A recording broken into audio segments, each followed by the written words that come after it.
ለላብራቶሪ የሚሰጡ ናሙናዎች እስከ 8 ሰዓት መቆየት ይችላሉ። የመጀመሪያው የሰገራ ናሙና ነው። ይሄ ከ30 ደቂቃ እስከ 1 ሰዓት ባለው ውስጥ ናሙናው ላብራቶሪ ደርሶ መመርመር ይኖርበታል። ከዛ በላይ ከቆየ ግን ጥቅም አይኖረውም። ሁለተኛው ደግሞ የሽንት ምርመራ ነው። ይሄ ማክሲመም እስከ 4 ሰዓት ድረስ መቆየት ይችላል። ማለትም ለ1 ሰዓት ሩም ቴምፕሬቸር የምንለው ውጪ ላይ ነው። ለ3 ሰዓታት ደግሞ ፍሪጅ ውስጥ ማለትም ከ2 እስከ 8 ዲግሪ ሴልሺየስ ባለው ሙቀት ውስጥ መቆየት ይችላል።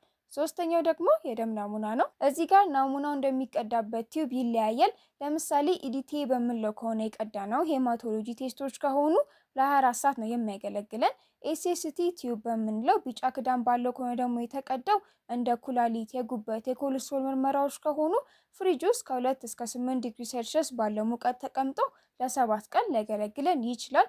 ነገር ግን የሆርሞን የኢንዛይም ቴስቶች ግን ሲሆኑ በ24 ሰዓት ውስጥ ቢመረመር ተመራጭ ይሆናል። ሌላኛው ደግሞ የደም መርጋት ምርመራ ወይም ካጉሌሽን ፓናል የምንለው ነው። ይሄኛው ሰማያዊ ክዳን ባለው ነው የምንወስደው። ናሙናውም ከተወሰደ በኋላ እስከ 4 ሰዓት ባለው ውስጥ መመርመር ይኖርበታል። የመጨረሻው ደግሞ ኤስአር የምንለው ወይም ጥቁር ክዳን ባለው የምንወስደው ነው። በዚህም ናሙና ከተወሰደ በኋላ እስከ 1 ሰዓት ባለው ውስጥ ቢሰራ ተመራጭ ነው። ታዲያ ለምን የሚለውን ማወቅ የምትፈልጉ ከሆነ የናሙናውን አይነት ጠቅሳችሁ በኮሜንት አሳውቁ።